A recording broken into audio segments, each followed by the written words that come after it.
Next three stretches I'm going to show you are the three simplest stretches you can do for the upper body before a game of cricket. It's really important to keep the upper body nice and stretched, as I'm sure you know, when you do a lot of bowling or a lot of batting, you can get really tight in certain areas in the upper body. The first one I'm going to show you is a simple tricep stretch. All you're going to do is stand nice and neutral, put your hand over your head and put it between the shoulder blades, and just apply ever so slightly a bit of pressure to the elbow. You'll feel a stretch down the back of the triceps. As usual, just hold this stretch for 8 to 10 seconds. Once you've done one arm, shake it out, swap over to the other one. And again, 8 to 10 seconds. Next stretch I'm going to show you is a deltoid stretch. Deltoid is basically the shoulder muscle. It sits on front at the top of the arm. With bowling a lot of overs or batting for a long period of time, you can get really tight in the shoulder girdle, so it's important to keep this muscle flexible. All you're going to do is once again assume a nice neutral stance, put the arm across you and apply pressure on the forearm. Be careful not to apply pressure directly to the joint, as this could cause an injury. Apply pressure to the forearm, feel the stretch across the shoulder and hold for 8 to 10 seconds again. Once you're done, simply change it over, pressure on the forearm, not the joint, and hold.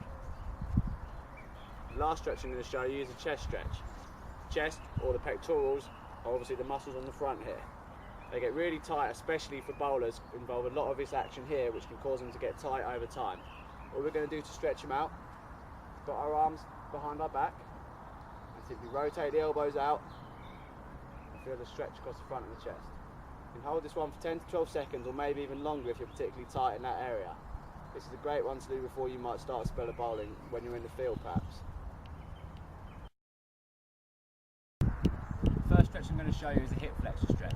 Hip flexor is a large muscle that runs from the top of the pelvis and inserts into the thigh. It's really important to stretch this muscle before and after you play, and definitely after every training session. Here's how you stretch it out. You're going to put one leg in front of the other, so you're in a lunge position.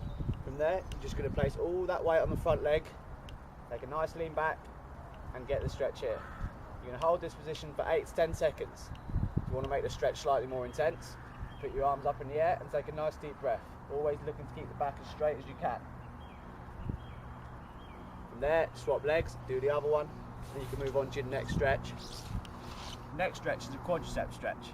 It's in a similar area to the hip flexor, and it's really important to stretch a whole area out before and after you play. Here's how you're going to do it. You tuck one knee under like this, lean back slightly and get a stretch up the front of the thigh.